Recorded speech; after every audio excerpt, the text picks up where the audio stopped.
Well, earlier on we were speaking about Kanye West before we came online. Yeah. Before we started the show, I said came online. Before we started the show, you said you didn't watch the interview. I watched the interview. Not gonna really go into it, but it's a fucking dope interview, man. Fucking dope interview.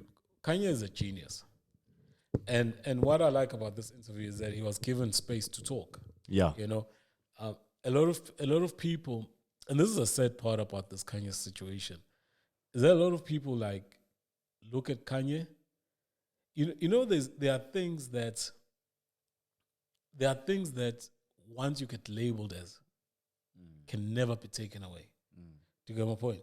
If you're in your neighborhood, a girl or a female accuses you of sexually harassing them, right?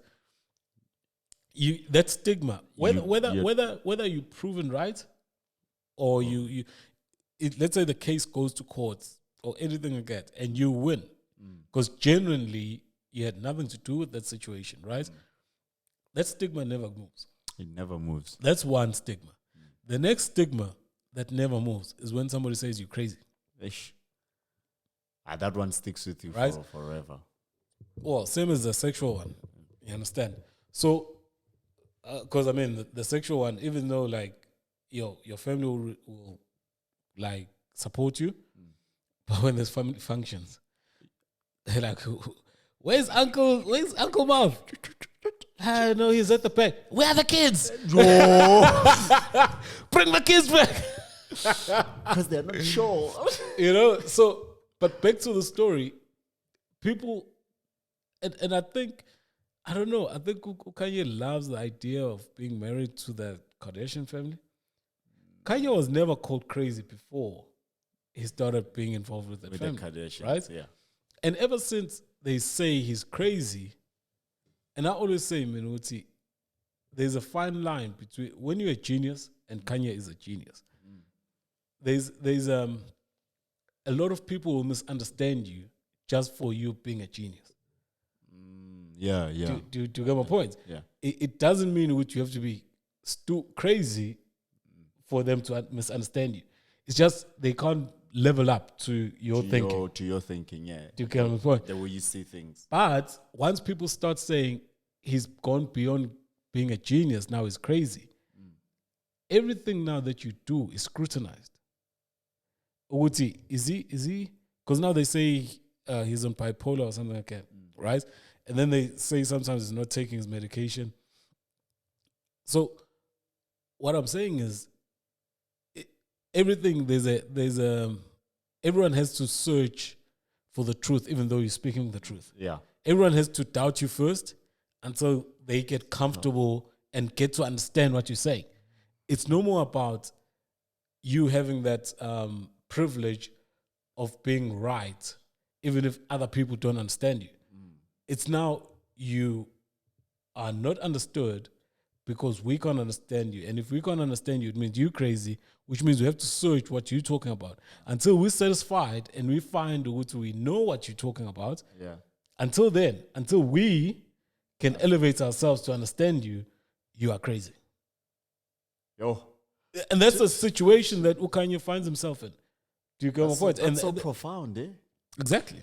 That's so profound. Fuck, bro. What do you think I've been doing for a week and a half? I've been prepping for this shit. Man. No shit. I've been prepping in the dark. Thinking about I've been prepping in the dark, nigga. shit, man. That's so profound. Like, that's so true. Yeah, bro. And for me, it's one of those things that is going to follow him for a while. And the funny thing is, it's out of his hands. Yeah. That's the sad thing. Reminds me of a story about Britney Spears. Yeah. Britney Spears can't run her own affairs, right? Because she was declared mentally unstable when she cut her hair. Yeah. Okay, cool. Do you understand that even now she's actually currently fighting to be able to control her own life? Didn't she win? Thought she won. I don't know. If she won in the last 6 months or something like that. But what I'm saying is this person has been controlled by someone else for more than 13 years, 14 years, right? Her father. You do get my point. And now, how do you prove you're not crazy? How do you not act crazy? That's what I'm saying. How do you prove you're not crazy? Because if you get angry, they say, "Oh, give it, episode." Do you get my point? Yeah. It's like once you are declared what you're not right, it's so hard to reverse that perception. Do you get my point? And I think it's one of the things that frustrates Kanye. You know, I'm not a doctor or anything like that, but I can imagine that if people, even if I'm saying, no, dude, I'm all right. Then like, are you sure? I'm all right. Are you sure?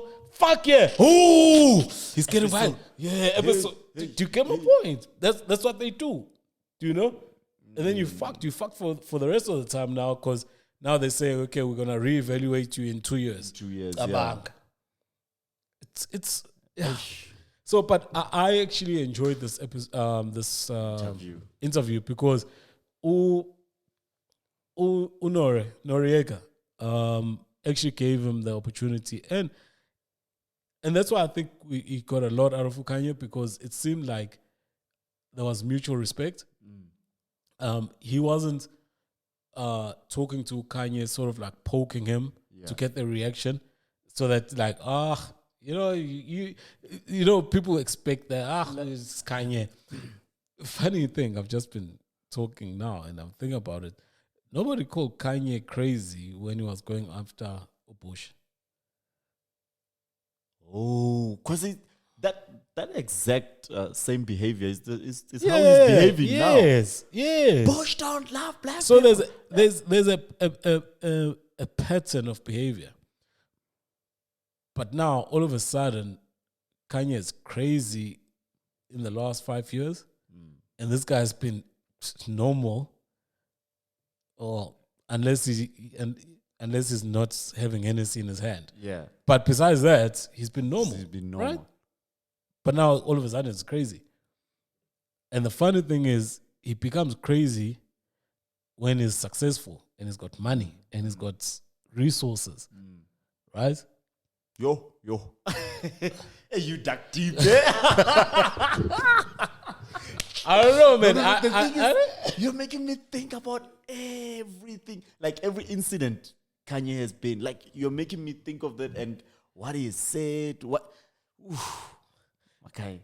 I don't know, man. It's one of Uguti. I love this man. I follow his shit. You understand? Yeah, I see. And my sad thing, where we started this conversation, was said once you get the stigma, it's over. And that's what you it's out of your hands. It's out of your hands, and that can be frustrating to anybody. Nobody wants to feel that a portion of their lives they don't have control over. It can be frustrating, but now the more you get frustrated, the more you get accused of being. It's like a cycle. You fucked. Once you get into that cycle, you fucked. You fucked. Yeah. Do you understand? So, but anyway, you must watch the interview, man. You're gonna enjoy it. Supposedly, the second part is coming. There's part 2. Excuse me, which is coming on Thursday, which is a day or two from now. So you must watch it. I'm definitely gonna watch this one. I'm gonna watch it. Yeah, man. Yeah, and the one thing that I showed you was that I didn't know this until I saw the interview. He actually, what's this guy's name? Benny Siegel. Benny Siegel came up with the word Yeezy, and Kanye paid him 50 million. Hey. And also gave him what, 5% of Yeezy. Aye. Now, that doesn't sound like a crazy person. Thank you. That doesn't sound like a crazy person at all. That sounds like a grateful person. You know? So, look, and he didn't have to do that. Of course, if Benny Siegel then thought, you know what, I came up with the name and I should get some money, then it goes to court. It can be dragged out forever and ever and ever and ever. But he seems, because on the interview, he actually says, you know what, I've been looking for this man. and to give him the money. I've been saying, yo, Benny, Come. let me give you the money. You came up with Yeezy. So it wasn't Benny coming to him. It was Kanye saying, you know what, guy, you gave me this name and I'm this because of this name. So show some gratitude, you know? So that was a fucking smart touch, man. And I don't think it was an impulsive decision he made. It was probably something he sat down with his accountants and his lawyers. Looked into it. Well, it might not have been impulsive, but it seems like it was his decision. I don't think it's the accountant's story. Yeah. I think maybe the accountant's story in terms of how much I should give him, but the decision was, you know what, this guy is a guy, you know, because it could be argued. To give a point, like if I give you a name now, it could be argued if was it me? If I say Big Marv, and then you go and start a burger chain that Big rivals, Marv. Yeah. you know, McDonald's, right? You're making a lot of money. And I say, yo, dude, I'm the one. You could easily say, oh, well, my colleagues call me Big Marv. Do you get my point? It's like it becomes so easy to argue it because we do not sit down and say, okay, from this day forth, I coined the word, the name Yeezy or Big Marv. It didn't happen like that. Ish. But it seems like you have to be genuine to say, I can get away with it, but you know what? I'm gonna be good with this guy. Yeah. And pull up. And 50 million is not to be laughed at. And 5% of Yeezy, which I think 5% is worth more than the 50 million. Yeah. You know, so